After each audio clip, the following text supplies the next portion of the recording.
बिस्मिल्लाहिर्रहमानिर्रहीम। Student, online lecture जो आप फरावी कोचिंग सेंटर में केमिस्ट्री का ऑनलाइन लेक्चर ले रहे हैं, सैयद फ़ाखर हसनैन में बात कर रहा हूँ आपसे। नेक्स्ट लेक्चर हम शुरू करने लगे। जो आपको कॉपी पे लेक्चर दिख रहा है, यहीं से हमने लास्ट लेक्चर स्टॉप किया था और हम यहीं से प्रोसीड कर रहे हैं। और मैं रिवाइज कर दे रहा हूँ जो बेसिक बातें मैंने आपको बताई थी, और उसके बाद हम इसी को कंटिन्यू करेंगे। आज हम गैसेस का पोर्शन ख़त्म करेंगे। ये बात ध्यान में रहे कि चैप्टर नंबर 2 हम डिस्कस कर रहे हैं फर्स्ट ईयर का, और ऑलमोस्ट गैसेस का पोर्शन जो मेन पोर्शन है वो एंड पर है, और इसके बाद हम इसका लिक्विड पोर्शन आज शुरू कर देंगे, जो कि अगले लेक्चर में सॉलिड पोर्शन के साथ तकरीबन ख़त्म होगा। तो ये इस तरह के लेक्चर हमारे कंटिन्यू चल रहे हैं। अच्छा जी, अब बात को आगे बढ़ाते हैं। तो डाल्टन्स लॉ, जो लॉ नंबर 5 हमने शुरू किया था, मैंने आपसे कहा था कि इसकी कुछ स्टेटमेंट्स ऑल्टरनेट हैं जो कि आपने नॉर्मल लेक्चर में नहीं पढ़ी और वो एप्टीट्यूड लेवल पे आपको पढ़नी होती हैं। तो वो जो लेक्चर्स हैं वो इंशाल्लाह हमने बेसिकली पढ़ने हैं।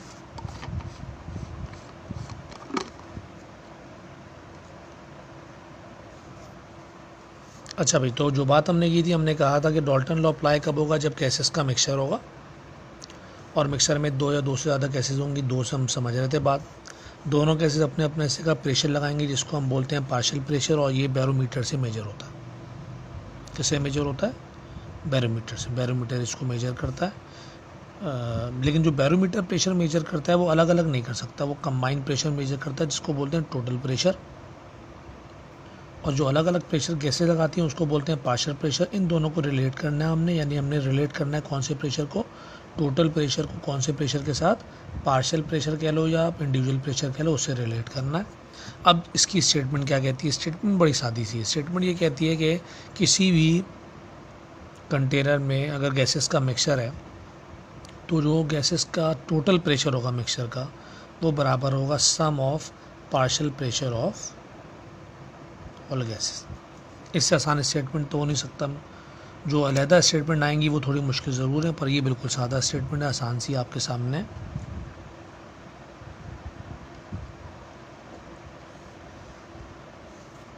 तो ये स्टेटमेंट क्या बोल रही है भाई कि किसी भी गैसेस के मिक्सचर में, गैसेस के मिक्सचर का जो टोटल प्रेशर होगा वो बराबर होगा, प्लस का मतलब sum of partial pressure of all gases. अब ऑल गैसेस का मतलब है अगर 2 से ज़्यादा गैसेस होंगी तो आप इसको ऐसे लिख लो, P1 plus P2 plus P3 चलता जाएगा, और Pn का मतलब है कि जितनी भी गैसेस आप लेना चाहो ले सकते हो। n आ जाएगा नंबर ऑफ गैसेस। जितनी भी गैसेस आप लेना चाहो उसमें आप ले सकते हो, उसमें कोई लिमिटेशन नहीं है कि नंबर ऑफ गैसेस की, कि आपने कितनी गैसेस जो है वो लेनी है।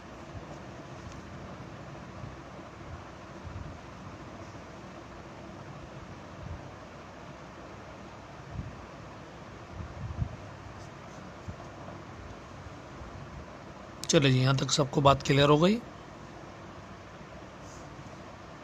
अब जैसे मैंने आपसे कहा था कि ऐसे कुछ ऑल्टरनेट स्टेटमेंट भी हैं जिन पे हम जाना है। अब जब हम कंपेयर करते हैं, कंपैरिजन ऑफ पार्शियल प्रेशर, तो डाल्टन्स लॉ की तरह, नहीं सॉरी, ग्राम्स लॉ की तरह, जैसे ग्राम्स लॉ में मैंने आपसे कहा था कि आप जो वो याद मत करें डेरिवेशन। मैं डेरिवेशन कर रहा हूँ, उसको देख लें गौर से, उसमें कोई लॉजिकल इशू है तो मुझसे पूछ लीजिएगा, वरना जहन में बिठा लें। तो अगर मिसाल के तौर पे 2 गैसेस का मिक्सचर है, ए और बी, जैसे मैंने पहले कहा था, तो अगर मैं पहली गैस के ऊपर जनरल गैस इक्वेशन लगाऊँ तो गैस का पार्शियल प्रेशर P हो जाएगा। वॉल्यूम सबका बराबर होगा, क्योंकि एक कंटेनर में अगर 2 गैसेज हैं तो उनका वॉल्यूम अलग अलग तो हो नहीं सकता। नंबर ऑफ मोल्स क्योंकि हम अपनी मर्जी से डालेंगे तो वो अलग होगा। R कांस्टेंट होता है। T टेम्परेचर अगेन सेम होगा। ऐसा नहीं हो सकता कि एक कंटेनर में 2 गैसेज हों और उनका टेम्परेचर अलग अलग हो। अब एक जैसी चीज़ों को आप एक तरफ ले लेंगे, जैसे दोनों A वाली चीज़ अगर हम एक तरफ ले लें तो PA/NA यहाँ आ जाएगा, और यहाँ आ जाएगा RT/V। बिल्कुल आसान में से आपके लेवल पर। यही काम अगर हम गैस B के लिए करें तो सॉल्व करने के बाद आ जाएगा PB/NB, RT/V। और यही काम अगर हम गैसेस के मिक्सचर के लिए करें, यानी पूरे मिक्सचर के लिए करें, तो मिक्सचर में जो प्रेशर, जो P B equal to NRTM जब हम लगाएंगे तो जो प्रेशर होगा वो PT हो जाएगा, जाहिर सी बात है, और मोल भी एन टोटल हो जाएंगे, और यहाँ पे आ जाएगा RT/V। गौर से देख लें, क्योंकि अगले पेज में मैं कंटिन्यू करूँगा, फिर आपको परेशानी ना हो। अब ये 3 इक्वेशन आ गई, एक गैस ए के लिए आ गई, एक गैस बी के लिए आ गई, और एक टोटल मिक्सचर के लिए आ गई, टोटल प्रेशर के लिए आ गई, जो आप बोलो। अब इन तीनों को हम कंबाइन करेंगे। जब कंबाइन करेंगे नेक्स्ट पेज पे, तो कंबाइन करने का वही असूल है हमेशा की तरह, कि जो चीज़ कॉमन होगी वो एलिमिनेट हो जाएगी। तो कॉमन चीज़ RT/V है, तो ये RT/V एलिमिनेट हो जाएगा, तो जो बच जाएगा उसको हमने एक साथ लिखना है। जो बच जाएगा ज़रा उसको एक साथ लिख लेते हैं।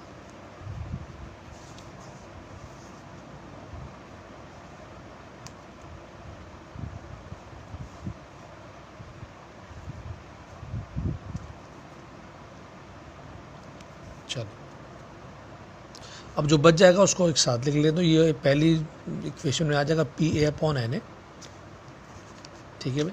उसके बाद आ जाएगा PB/NB, और फाइनल इक्वेशन से आ जाएगा PT/NT।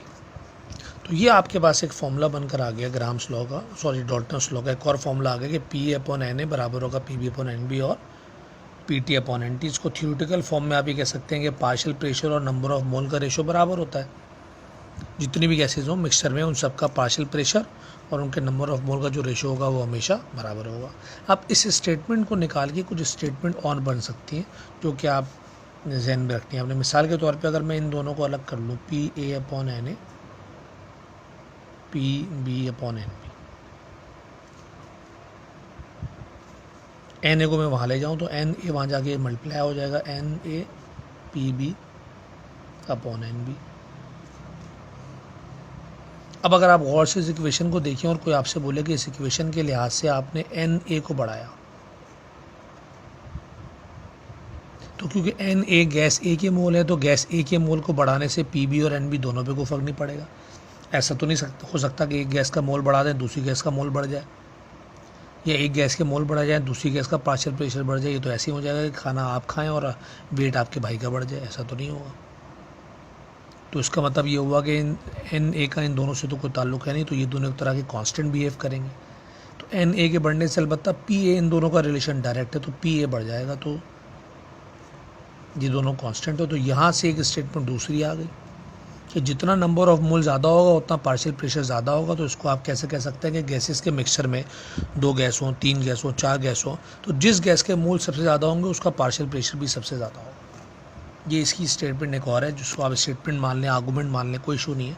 पर ध्यान में रखें कि एक डॉल्टन लॉ ये कहता है कि गैसेस के मिक्सचर में जिस गैस के मोल सबसे ज़्यादा होंगे उस गैस का पार्शियल प्रेशर सबसे ज़्यादा होगा। जिस गैस के मोल सबसे ज़्यादा हो गए होंगे उस गैस का पार्शियल प्रेशर सबसे ज़्यादा होगा। तो ये आपने इसको ध्यान में रखा। अब फर्ज कर ले कि इनका ये पेयर अलग कर लेते हैं, PA/NA PT/NT। यहाँ से NA को उधर ले जाते हैं, तो ये हो जाएगा PA बराबर आ गया NA/NT इंटू PT। अब क्योंकि आपने ये बात 9 क्लास में पढ़ी है,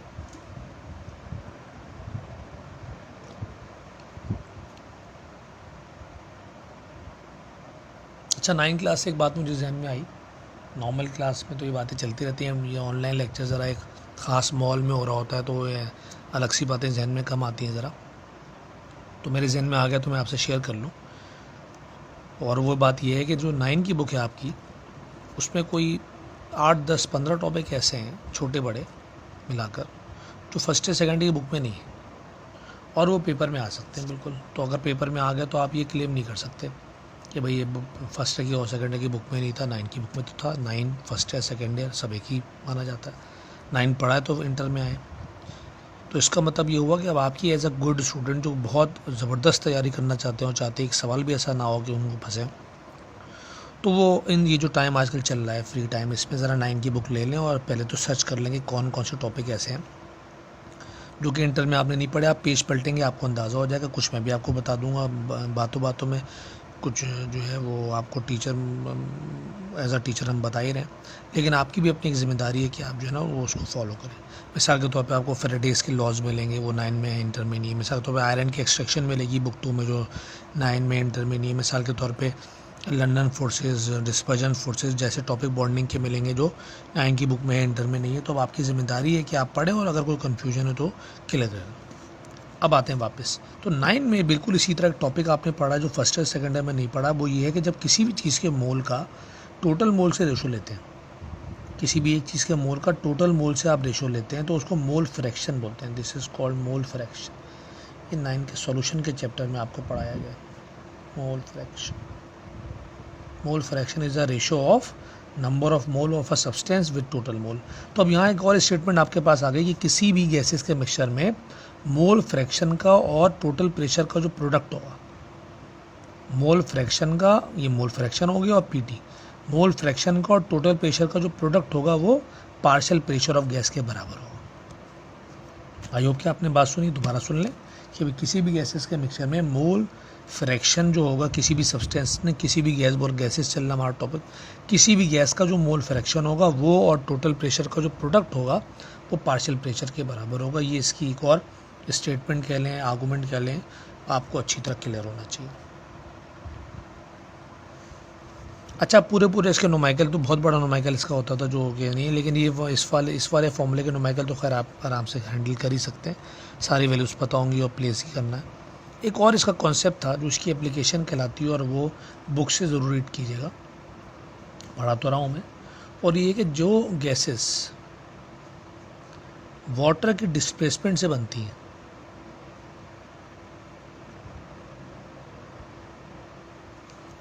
यानी वो गैसेस जो कि पानी को हटा के बनती है, यानी गैस जार में पानी होता है, वो पानी को हटा के अपनी जगह बनाती हैं। उन गैसेस में पानी के चले जाने के बाद गैस भर तो जाती है पर पानी के सारे मॉलिक्यूल नहीं जाते, तो जो गैस होती है वो मॉइस्ट हो जाती है।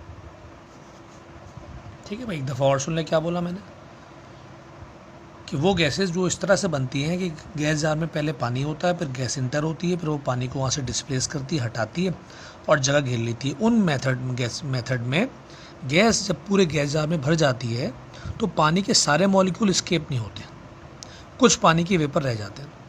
और किताब उसके लिए वर्ड इस्तेमाल करती है, गैस जो है मॉइस्ट हो गई, गीली हो गई।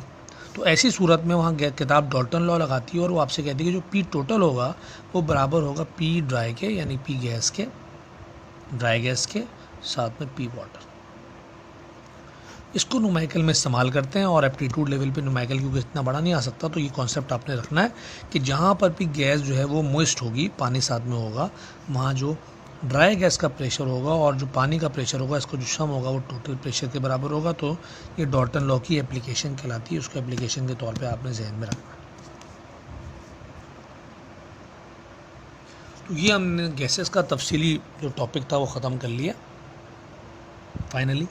तो गैसेस हमने ख़त्म कर लिए, सारे लॉज और जो गैस इक्वेशन और grams law, Dalton's law, numerical ज़रूर आपने करने हैं, आपको असाइनमेंट के तौर पे भी मिलेंगे और आपने अटैम्प्ट करने हैं उसको इस नीयत से कि आपको बहुत ज़्यादा टाइम नहीं लगाना। लेकिन न्यूमेरिकल अगर आ जाए, कैलकुलेटर अलाउ, तो आप फंसे नहीं, और बड़े बड़े न्यूमेरिकल तो आएंगे नहीं। इन केस का कैलकुलेटर अलाउ नहीं हुआ तो न्यूमेरिकल तो बहुत ही कम आएंगे, और अलाउ हुआ भी तो बहुत छोटे न्यूमेरिकल्स आते हैं, लेकिन ब्लाइंड नहीं जाना चाहिए, आना चाहिए आपको। चलिए अब हम शुरू करते हैं लिक्विड्स को, लिक्विड्स पे आते हैं।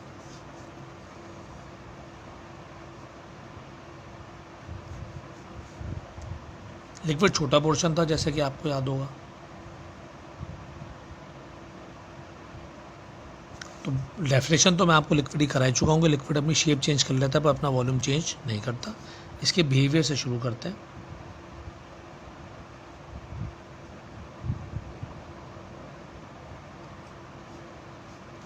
अच्छा भाई, बिहेवियर में वही पहला बिहेवियर है डिफ्यूजन, पहले भी पढ़ा था आपने 2 लेक्चर पहले। अब अगर आपको याद हो, अच्छा याद रखें, जब तक आपको गैसेस का डिफ्यूजन याद नहीं होगा तो लिक्विड में फंसेंगे, सॉलिड में फंसेंगे, ये पूरी सीक्वेंस है। किताब अलग अलग पढ़ाने मजबूर है, पर आप ऐसे गुड स्टूडेंट, आपकी जिम्मेदारी है कि आप इकट्ठा पढ़ें एक साथ। जैसे मैं आपको अभी राइट नाउ गैसेस के डिफ्यूजन को याद दिलाते हुए लिक्विड सॉलिड दोनों पढ़ा दे रहा हूँ, ताकि जब सॉलिड की बारी आएगी तो मैं याद दिला दूँगा कि भाई मैंने उस दिन पढ़ाया था और आपको जहन में होना चाहिए लेक्चर में। अब डिफ्यूजन में हमने कहा था गैसेस में कि डिफ्यूजन कहते हैं किसी भी चीज़ का एक जगह से दूसरी जगह जाना और ऐसा करके अपना वॉल्यूम बढ़ाना, किसी भी सब्सटेंस का एक जगह से दूसरी जगह जाकर अपना वॉल्यूम बढ़ा लेना, इसको बोलते हैं डिफ्यूजन। और साथ में मैंने आपको ये पढ़ाया था कि डिफ्यूजन डिपेंड कर रहा था फ्री मोशन पे। यानी कि इंटर मॉलिक्यूलर स्पेसेस और इंटर मॉलिक्यूलर फोर्सेस। गैसेस में हमने ये पढ़ा था कि गैसेस में क्योंकि इंटर मॉलिक्यूलर स्पेसेस बहुत ज़्यादा हैं और इंटर मॉलिक्यूलर फोर्सेस नेग्लिजिबल हैं, लिहाजा मॉलिक्यूल आज़ाद है और इसीलिए वो बेइंतहा मोशन करता है और इसी वजह से वो डिफ्यूजन बहुत ज़्यादा करता है। तो लिक्विड में ऐसा नहीं। अब लिंक कर दें आप, लिक्विड में मोशन बहुत कम है, इंटर मॉलिक्यूलर स्पेसेस बहुत कम है, इंटर मॉलिक्यूलर फोर्सेस बहुत ज़्यादा हैं, लिहाजा क्योंकि लिक्विड के जो पार्टिकल हैं वो बहुत कम मोशन करते हैं, लेकिन करते हैं। इसका मतलब जुमले पे गौर करें। गैसेस में हमने क्या कहा,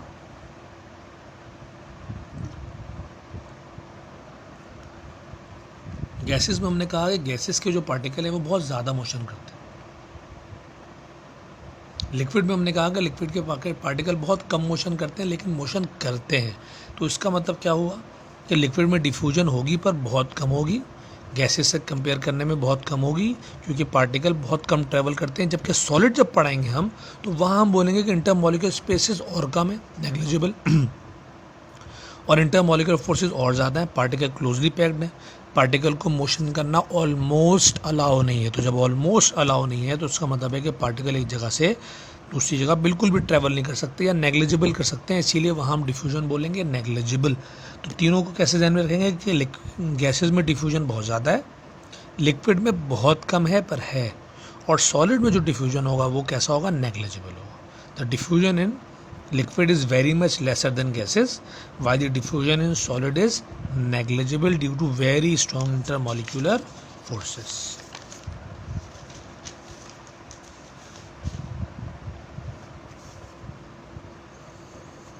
अच्छा जी, अब पॉइंट नंबर 2 है कंप्रेसिबिलिटी।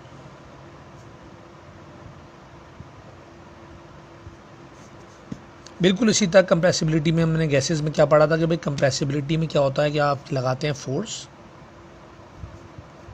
पार्टिकल क्लोज आते हैं और वॉल्यूम कम हो जाता है। ये हमने पढ़ा था कि किसी भी बॉडी में फोर्स लगाई जाए, पार्टिकल करीब आए और वॉल्यूम कम हो जाए, उसको बोलते हैं डिफ्यूजन। अब भाई क्योंकि हमारा टॉपिक चल रहा है लिक्विड, अब गैस तो पढ़ नहीं रहा, तो भाई लिक्विड में तो स्पेसेस बहुत कम है, लिहाजा पार्टिकल का दिल चाहेगा तब भी वो ज़्यादा करीब नहीं आ सकते। तो आपने फोर्स तो लगाई है पर पार्टिकल ज़्यादा करीब आ नहीं पा रहे, स्पेस है नहीं, नतीजे में वॉल्यूम जो कम होगा वो बहुत कम होगा। इसका मतलब है कि डिफ्यूजन की तरह जो कंप्रेसिबिलिटी है वो भी लिक्विड में बहुत कम है। आप बहुत जब फोर्स लगाएंगे तो पार्टिकल करीब ज़रूर आएंगे, पर जो करीब आएंगे वो बहुत कम आएंगे, लिहाजा जो वॉल्यूम में डिक्रीज़ आएगा वो भी नेग्लिजिबल तो नहीं होगा, लेकिन वो बहुत कम होगा एज़ कम्पेयर टू लिक्विड। तो बिल्कुल इसी तरह जब सॉलिड पढ़ेंगे तो वहाँ नेग्लिजिबल पढ़ेंगे, क्योंकि वहाँ स्पेस ऑलमोस्ट नहीं होंगे। तो सबसे ज़्यादा कंप्रेसिबिलिटी गैसेज में, स्पेस बहुत ज़्यादा है, उसके बाद लिक्विड में काफ़ी कम है क्योंकि स्पेस बहुत कम है, और सॉलिड में हम पढ़ेंगे नेग्लिजिबल क्योंकि वहाँ स्पेस ऑलमोस्ट नहीं होंगे। तो बहुत कम होंगे as compare to gases. Next one is expansion and contraction.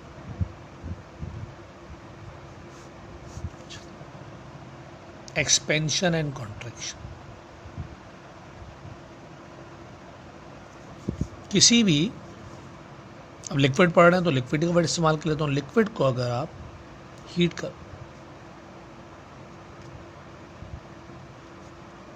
Heat करने से पार्टिकल्स की एनर्जी बढ़ जाए, गौर से सुनिएगा, उनकी मोशन बढ़ जाए, यहाँ बात कर रहा हूँ स्पेसेस बढ़ जाए, वॉल्यूम बढ़ जाए, इस बात को बोलते हैं एक्सपेंशन। इत्मीनान से दोबारा देख लें कि लिक्विड लिया, लिक्विड को हीट किया, हीट करने से पार्टिकल्स की एनर्जी बढ़ी, लिहाजा उन्होंने ज़्यादा ट्रैवल किया तो उनके स्पेस बढ़ गए, स्पेस बढ़ने से उनका वॉल्यूम बढ़ गया। This behaviour is called expansion, यानी लिक्विड का हीट करने से अपना वॉल्यूम बढ़ा लेना, this is called expansion. Liquid का हीट करने से अपना वॉल्यूम बढ़ा लेना, दिस इज कॉल्ड एक्सपेंशन। इसका उल्टा सोचें आप, और मैं भी लिखता हूँ कि आपने लिक्विड को कूल किया, ठंडा करने से पार्टिकल की जो एनर्जी है जो ऑलरेडी कम थी और कम हो गई, मोशन जो कि बहुत ही कम थी, पहले भी तय था बहुत कम मोशन कर रहे थे, पिछली हेडिंग में बताया था, वो और कम हो गया, स्पेसेस पहले से भी कम थे और कम हो गए, लिहाजा वॉल्यूम भी कम। This is called contraction. तो लिक्विड का कूल करने पर पार्टिकल की एनर्जी कम होना, मोशन कम हो जाना, स्पेस कम होना, वॉल्यूम कम कर लेना, दिस इज कॉल्ड कॉन्ट्रैक्शन। अब ये बात आप बीइंग अ गुड स्टूडेंट ध्यान में रखें कि भाई एक्सपेंशन में गुंजाइश बहुत है, क्योंकि स्पेस बढ़ने के मामले में बहुत गुंजाइश है। यही आप वजह है कि आपको दूध उबलता हुआ आराम से दिख जाता है। जबकि कॉन्ट्रैक्शन में क्योंकि स्पेस ऑलरेडी बहुत कम है तो मज़ीद स्पेस कम होने में इतनी गुंजाइश नहीं है। तो इसका मतलब है कि आपको कॉन्ट्रैक्शन कम मिलता है, पर मिलेगा दोनों, ऑब्जर्व दोनों होता है। लिक्विड हीट करने पे वॉल्यूम बढ़ा लेता है जिसको एक्सपेंशन बोलते हैं, और कूल करने पे वॉल्यूम कम कर लेता है जिसको कॉन्ट्रैक्शन बोलते हैं। एक्सपेंशन कब तक चलता है? जब तक लिक्विड गैस नहीं बन जाता, और कॉन्ट्रैक्शन कब तक चलता है? जब तक लिक्विड सॉलिड नहीं बन जाता। आई होप का आपको यहाँ तक की बात क्लियर हो गई।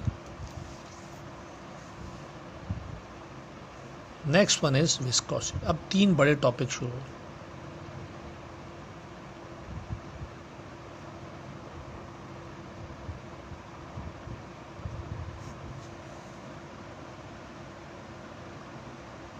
विस्कोसिटी। अब ये 3 बड़े टॉपिक लाइन से हम पढ़ने।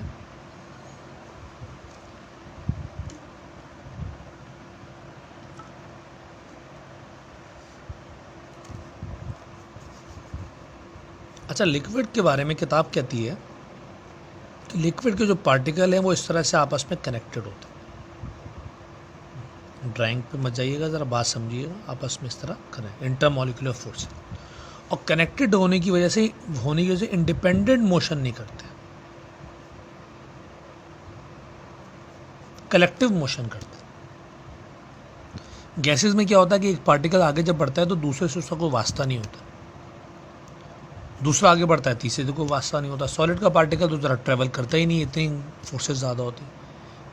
लिक्विड को नेचर ने कुछ दरमियान का बनाया। पार्टिकल ट्रैवल तो करते हैं, पार्टिकल बिल्कुल ट्रैवल करते हैं, पर उनकी जो दरमियान इंटर मॉलिक्यूलर फोर्सेज हैं वो इतनी होती हैं कि वो इंडिपेंडेंट ट्रैवल नहीं करते, बल्कि पहला मॉलिक्यूल दूसरे को लेके आगे बढ़ता है, दूसरा तीसरे को, तीसरा चौथे को, चौथा पांचवें को, and so on.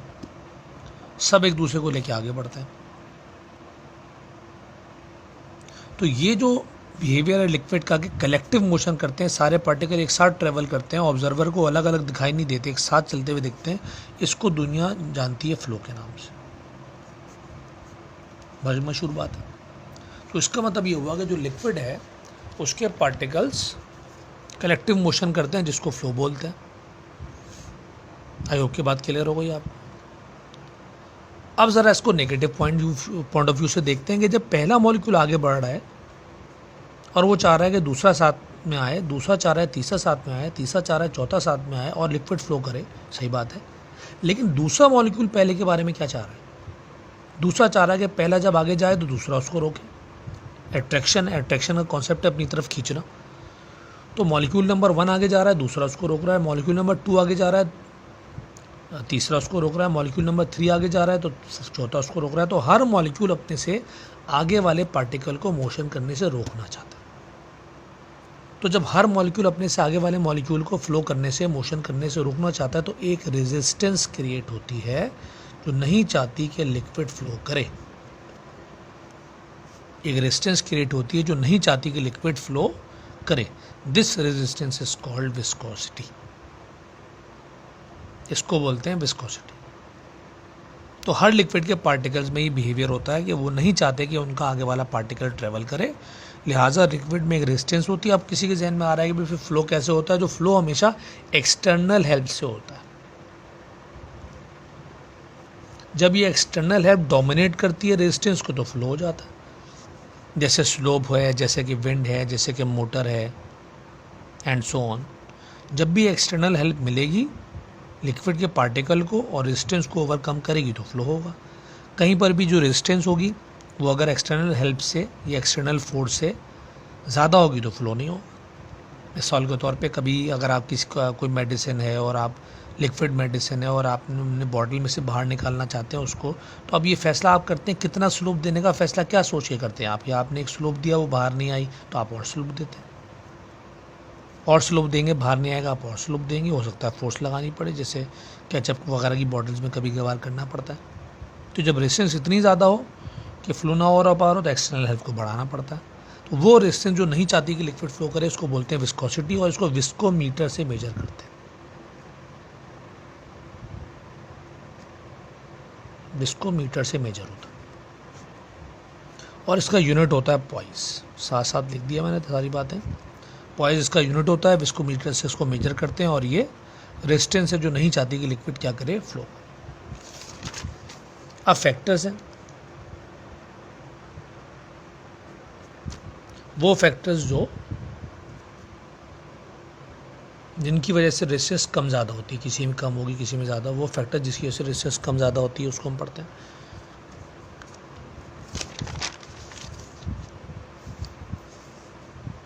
I hope कि आपको बात क्लियर हो गई हो बिल्कुल।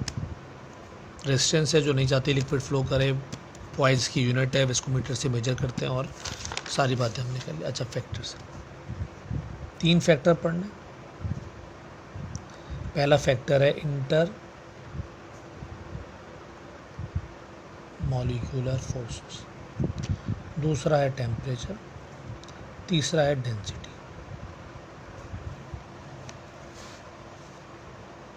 बिल्कुल इत्मीनान से जहन में सुन लें, रट्टे वट्टे के दौर से आप निकल गए।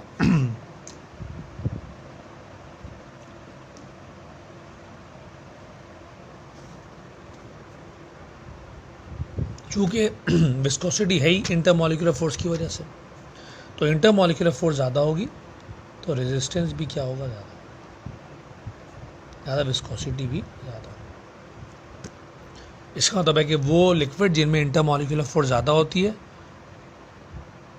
उनमें रेजिस्टेंस भी ज़्यादा होती है, विस्कोसिटी ज़्यादा होती है। जैसे हाइड्रोजन बॉन्डिंग में आप पढ़ेंगे, जब बॉन्डिंग पढ़ेंगे दोबारा भी पढ़ेंगे, फिर सेकेंड ईयर में भी आपने 2-3 जगह पे पढ़ा है। सल्फ्यूरिक एसिड के बारे में भी आपने पढ़ा था कि उसकी विस्कोसिटी ज़्यादा होती है। तो वजह यही है कि जहाँ पर भी हाइड्रोजन बॉन्डिंग होगी वहाँ इंटरमॉलिक्यूलर फोर्सेज ज़्यादा होती हैं, ज़्यादा रेजिस्टेंस ज़्यादा हो जाएगी तो विस्कोसिटी भी ज़्यादा होगी।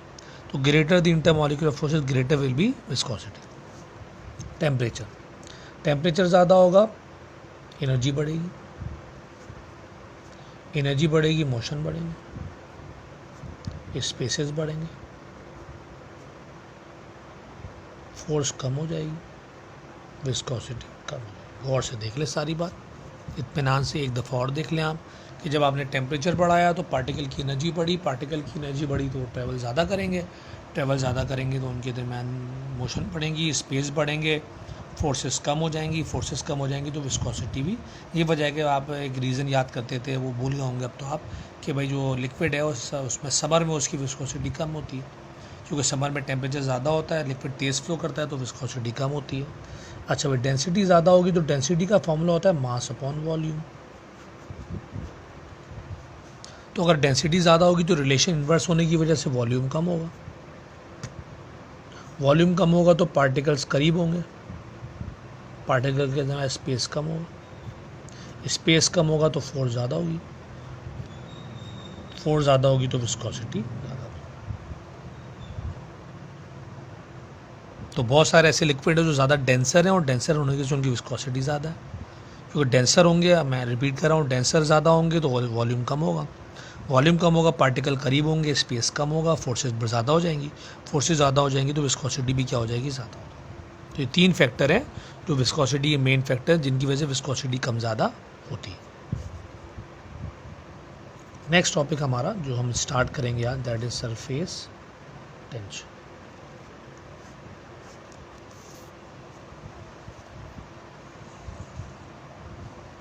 सरफेस टेंशन क्या कहता है, अगर आप समझे बात, कि अगर कंटेनर में लिक्विड आपने लिया तो किताब कहती है कि लिक्विड के पार्टिकल, जैसे मैंने पहले कहा लेयर की फॉर्म में होते हैं, ज़रा करीब करीब मैंने बना दिया समझाने के लिए, है इस तरह से, तो और डिस्टेंस तो होता है बहरहाल इनके बीच में। अब ये जो कंटेनर में मॉलिक्यूल सारे मैंने बनाए हैं, थोड़ा डायग्राम साफ नहीं बनी, इनकी 2 कैटेगरी किताब बनाती है। एक ये सारे के सारे मॉलिक्यूल हैं, ज़रा गौर से मेरा पेन देखिएगा, ये सारे के सारे मॉलिक्यूल हैं, इन मॉलिक्यूल को किताब कहती है सरफेस मॉलिक्यूल्स। क्या कहती है, सरफेस मॉलिक्यूल। और ये जो बाकी सारे मॉलिक्यूल बच जाते हैं इनको कहती है बॉडी मॉलिक्यूल्स।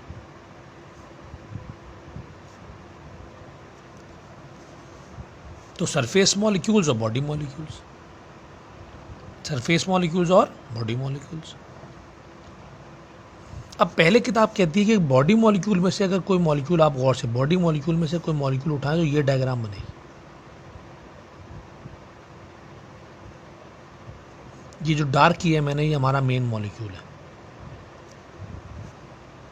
क्योंकि इस मॉलिक्यूल के चारों तरफ मॉलिक्यूल अगर आप देखें, जैसे ये है तो ये इधर भी होगा, इधर भी होगा, इधर भी होगा, इधर भी होगा, चारों तरफ मॉलिक्यूल है, तो लेफ़्ट वाली जो फोर्स है ये और राइट वाली फोर्स कैंसिल हो जाती है, बॉटम वाली फोर्स और टॉप वाली फोर्स भी कैंसिल हो जाती है। तो जब चारों तरफ की फोर्सेस क्या हो जाती हैं, कैंसिल हो जाती है, तो जो नेट फोर्स होती है वो ज़ीरो होता है।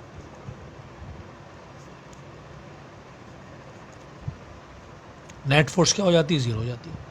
इसके मुकाबले में जो सरफेस मॉलिक्यूल है, अब आपके जहन में खुद ही आ रहा होगा, सरफेस मॉलिक्यूल में ये डायग्राम बनती है, ये हमारा मेन मॉलिक्यूल है। तो इसमें क्या होता है कि लेफ़्ट वाली फोर्स है राइट वाली फोर्स तो कैंसिल होती है, पर बॉटम वाली फोर्स को कैंसिल करने के लिए टॉप पे कोई फोर्स नहीं है, लिहाजा एक नेट फोर्स क्रिएट होती है।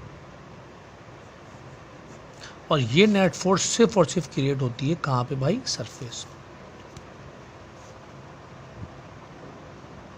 तो ये नेट फोर्स जो लिक्विड के कहाँ पे क्रिएट हो, सरफेस पे, और ये चाहती हो कि लिक्विड के जो मॉलिक्यूल हैं वो अपनी पोजीशन से नीचे आ जाए। अगर आप देखें क्योंकि डायरेक्शन इसकी डाउनवर्ड है, क्योंकि फोर्स वेक्टर है तो डायरेक्शन तो आपको बतानी है। तो ये नेट फोर्स जो कहाँ एग्जिस्ट करती है, सरफेस पे, और सरफेस पे, और चाहती है कि लिक्विड के सरफेस मॉलिक्यूल कहाँ आ जाए, नीचे। अब वो पूरे के पूरे एक जैसे नीचे क्यों नहीं आते, वो बिल्कुल अलग टॉपिक है, हम इसको अगले लेक्चर में पढ़ेंगे, इसको मेनिस्कस कहते हैं। तो अब इसका मतलब ये हुआ कि जब नेट फोर्स जो कि कहाँ पे एग्जिस्ट करती है, सरफेस टेंशन पे, ये डाउनवर्ड डायरेक्शन में धक्का देती है, सारे सरफेस के मॉलिक्यूल अपनी ओरिजिनल पोजीशन से नीचे आ जाते हैं। This net force is called surface tension. तो वो नेट फोर्स जो एग्जिस्ट करे लिक्विड की सरफेस पे और चाहती हो कि सरफेस मॉलिक्यूल कहाँ मूव करें, डाउनवर्ड मूव करें, इसको बोलते हैं सरफेस टेंशन। अब इसकी मैथमेटिकल डेफिनेशन भी है जो मैं अगले क्लास में डिस्कस करूँगा फैक्टर के साथ। फिलहाल मैंने इसकी थ्योरेटिकल डेफिनेशन आपको पढ़ा दी, एक दफ़ा और सुनने पर मैं लेक्चर एंड करूँगा कि एक जितने भी लिक्विड के सरफेस मॉलिक्यूल्स हैं उस पर लेफ़्ट और राइट वाली फोर्सेस तो कैंसिल होती हैं, पर टॉप पे कोई फोर्स नहीं होती जो बॉटम की फोर्स को कैंसिल करे। नतीजे में तमाम मॉलिक्यूल डाउनवर्ड डायरेक्शन में उनको एक धक्का लगता है जो कि चाहता है कि लिक्विड के सरफेस मॉलिक्यूल अपनी ओरिजिनल पोजीशन से नीचे ट्रेवल करें। That net force is called surface tension. अगले लेक्चर में इंशाल्लाह हम सरफेस टेंशन की मैथमेटिकल डेफिनेशन पढ़ेंगे और उसके फैक्टर्स पढ़ेंगे। Thank you very much.